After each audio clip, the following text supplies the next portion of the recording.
इधर कितना साल से रह रहे? 20 साल से रह रहे। 20 साल से हाँ। वोट मांगने को आते जब हाथ जोड़ जोड़ के पाँव पड़ पड़ के वोट मांग रही है, वोट दो वोट दो। आज रेवंत मर गया क्या उन्होंने? सामने आके बता ना, खाली करवाना है तो लोगों को क्यों भेजा रहे? दूसरों को सामने आके बता।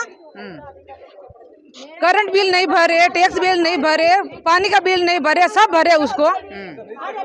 రాత్రి నిద్రపోలేనా బేహోష్ అయి కింద పడిపోయింది.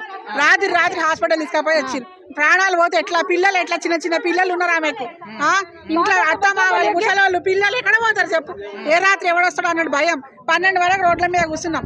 ఎవడొస్తున్నాడు? జేసీబీలు వచ్చినాయి, అవేంటి పోల్స్ వచ్చినాయి, వెనక వాడుతున్నారు, వస్తున్నారు పోతున్నారు. 8 గంటల రాత్రికి 10 మంది, 9 గంటల రాత్రికి 10 మంది పోలీసులు వచ్చారు. మొత్తం ఇంటికి పోయారు. మా దగ్గర జేసీబీలు వచ్చినాయి. మరి ఏం చేస్తున్నారు? రాత్రి దొంగలు అక్కడ వేసిపోతారా? మీరు మనుషులను చంపేస్తారా? రాత్రి లోపి వచ్చి పడిపోయింది. ఏమన్నా ఆయన రేవంత్ రెడ్డి కట్టిస్తాడా? వాళ్ళ పిల్లలకి ఏం కత్తి? ఇప్పుడు ఇల్లు కులగొట్టి ఆమె చనిపోతే ఏం చేసుకుంటారు? నువ్వు మంచి చేసావన్నా కదా, మనోడు అని మంచి చేసావని ఓట్లు వేసి గెలిపించిండ్రు కదా. ఇప్పుడు ఇట్లా చేస్తే ఎట్లా? అన్యాయం కదా మరి.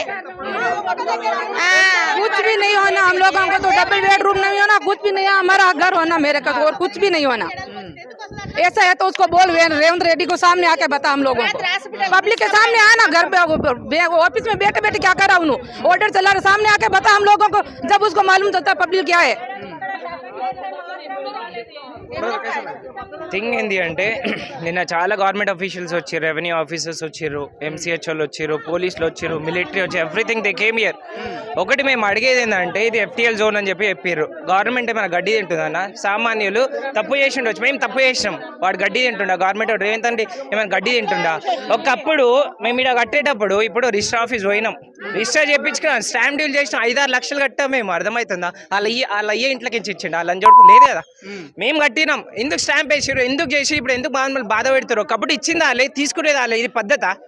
ఎందుకు ఇచ్చిరని మేము నిన్న వాళ్ళు వచ్చిన వాళ్ళకి అడుగుతారు, రెవెన్యూ ఆఫీసర్ మీరు ఎందుకు ఇచ్చారు, ఎందుకు రిజిస్టర్ చేసిరని అడుగుతారు. మేము ఆన్సర్ లేదా వాళ్ళ పైన వాళ్ళని అడగాలి కదా పోయి.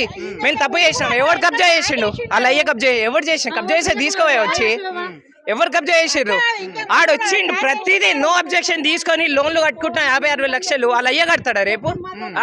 మా ఇంట్లో పని చేస్తుండే అన్న ఒకప్పుడు అమ్మాయి వాళ్ళంతా, ఇదంతా మా ఇల్లేది. ఎట్లుండాలి?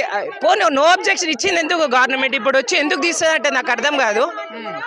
లేదు నేను అడిగేది పద్ధతి కాదా? రెవెన్యూ ఆఫీసర్లు గడ్డి తింటారు అన్న, వాళ్ళకి తెలియదా? డబ్బులు వస్తున్నాయి కదా, జాబ్ చేస్తారు కదా, నిజాయితీ ఉండాలి కదా. నేను అడిగిన దానికి ఆన్సర్ లేదు.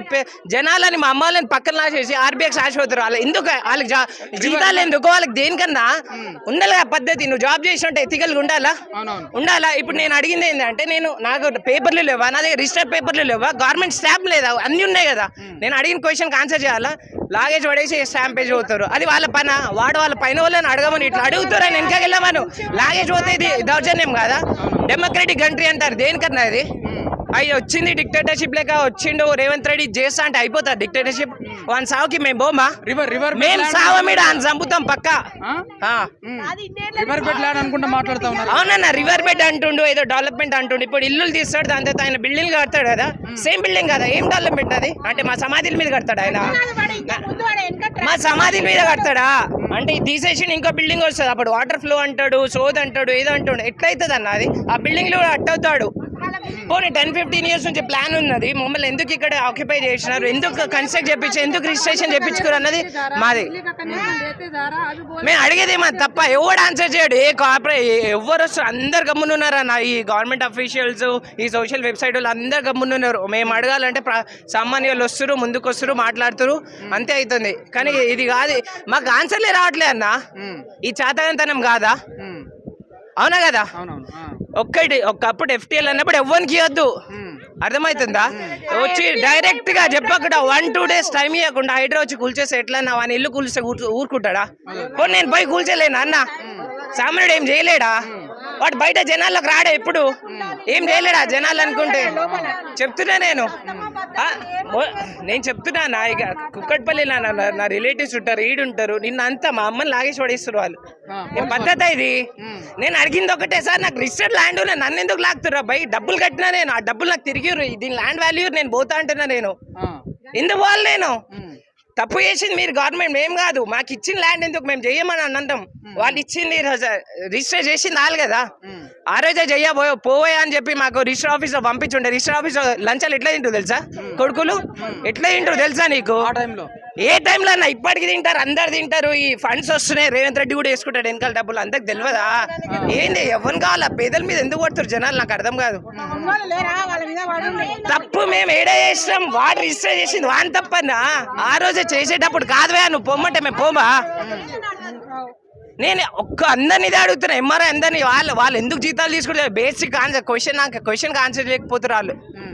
ఇప్పుడు వాళ్ళు ఏం చెప్తా ఉన్నారంటే రివర్ బెడ్ లో ఉన్న ల్యాండ్ ని మేము కూలగొడతాము, కూలగొట్టిన వాళ్ళకి డబుల్ బెడ్రూమ్ ఇస్తామని అనుకుంటా చెప్తాను. సరే డబుల్ బెడ్రూమ్ అన్న, ఇక్కడ ఫ్యామిలీలో 4 ఫ్యామిలీస్ ఉంటాయి. మా బాబాయ్లు వాళ్ళు అయ్యి ఉంటాడా? వాళ్ళు అమ్ముంటా ఎవరు ఉంటారా అన్న? 4 ఒక డబుల్ బెడ్రూమ్ లా 25 మంది ఉంటాం ఇక్కడ మేము. ఎట్లుంటాం చెప్పు?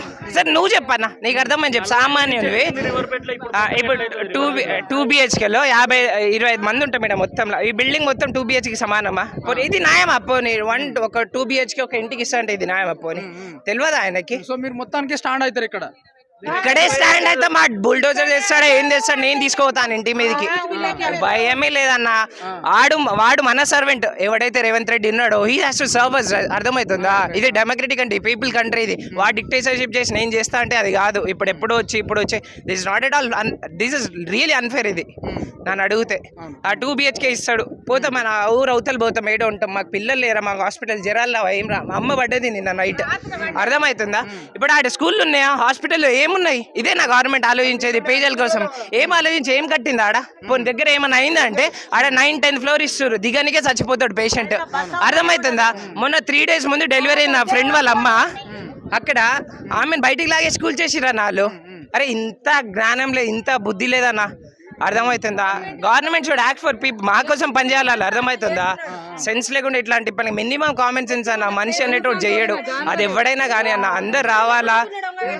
పైసా జమ చేసి కూడా పెట్టుకొని ఏదో మూసి పక్కన కొంచెం తక్కువ వస్తుంది. మన మూసి అంటే కూడా 10 సంవత్సరాల నుంచి ఏ రోజు కూడా నీళ్ళు వచ్చినా గానీ ఒక్క చుక్క కూడా పైకి రాలేదు. మాకు ఏది కూడా లేదు ఇక్కడ, ఒక ఇది కూడా లేదు. అట్లాంటప్పుడు ఎట్లుంటుంది చెప్పండి? ఇప్పుడు వచ్చి మీరు డబుల్ బెడ్రూమ్ అంటే మేము కొనుక్కున్నాం కష్టపడి రూపాయి జమ చేసి కొనుక్కున్నాం. ఊరికే ఎవరు సొమ్ము ఆక్రమించలే, లేకుంటే ఎవరు వచ్చి మాకేం పుణ్యానికి ఇయ్యలే. అట్లాంటిది వాళ్ళు ఖాళీగా బొమ్మంటే ఎట్లా? నువ్వు రిజిస్ట్రేషన్ చేసేటప్పుడు అయ్యాలి అమ్మ ఇది కొనుక్కోకూడదు మీరు అంటే మేము ఆగిపోదాం కదా. రిజిస్ట్రేషన్ చేస్తావు, కరెంటు బిల్లు కట్టించుకుంటావు, సంవత్సరం ఇంటి ట్యాక్స్ కట్టించుకుంటావు, అన్ని చేస్తావు. నల్ల బిల్లులు ఒక్క నెల నల్ల బిల్లు కట్టకపోతే ఎమ్మటే ఫోన్ కి మెసేజ్ వస్తూనే ఉంటది. ఎన్ని సంవత్సరాలు ఉంటున్నారు? 10 సంవత్సరాల నుంచి ఇక్కడే ఉంటున్నాం. పర్మిషన్ ఎవరు ఇచ్చారు మీకు? గత ప్రభుత్వం ఉన్న వాళ్ళు ఇచ్చారు? గత ప్రభుత్వమే. సో వాళ్ళు ఎప్పుడు ఇబ్బంది పెట్టలేదు? ఎప్పుడు ఒక్క రోజు కూడా ఏ ఇబ్బంది లేదు మాకు. ఇంకా వరదలు వచ్చినప్పుడు మా దగ్గర సుక్క నీళ్లు కూడా రాలే కానీ మాకు 10,000 ఇచ్చిపోయినరు. వరదలు మాకు రాకపోయినా కానీ మాకు ఇంటికి 10,000 ఇచ్చిపోయినరు. మూసి నాల పక్కన ఉన్నారని చెప్పేసి, కానీ మాకు ఒక సుక్క నీళ్ళు రాలేదు. 10,000 వరదలు వచ్చినప్పుడు కూడా ఏ లీడర్ వచ్చి చూడలేదు మా ఇంటికి. అర్థమవుతుందా? వాళ్ళు ఏదో ఇయ్యాలా, నేను బయట చూపించుకోవాలా, పబ్లిష్ చేసుకోవాలా, గవర్నమెంట్ ఇంత విషయం 10,000 ఇచ్చి పడేసారు. అది ఎవరిని కాదు, మేమే అనుమానం కొడతాం కావాలంటే. వచ్చి చూడలేదు, ఏం లేదు. వరదలు ఎప్పుడు ఈడదాకా అంటలేదు, ఆడదాకా కూడా అంటలేదు అన్న. నాకు 20-30 సంవత్సరాలు నేను చూస్తున్నా కదా, ఈడనే పెరిగిన. ఏంది ఇది పద్ధతేనా? ఇది పోనీ ఇప్పుడు తీసేస్తా చేస్తా. ఇప్పుడు ఈ గుడిని కూల్చారంటాను, ఎందుకంటే దేవుడు ఉండు. ఈ మా ఇల్లు మా గుడి కాదా అన్న? ఏ అడిగాడన్నా ఎవడు? ఇది గుడి కాదా నాకు? మా అమ్మ వాళ్ళు ఉంటారా? ఇది గుడి కాదా నాకు? అది కూల్చకపోతే ఇది కూల్చొద్దు కదా? మినిమం కామన్ సెన్స్ లేదా? మార్క్ పెట్టలేదన్నా. అది గుడి అయితే ఇది గుడి కాదా నాకు? అరే ఏంది?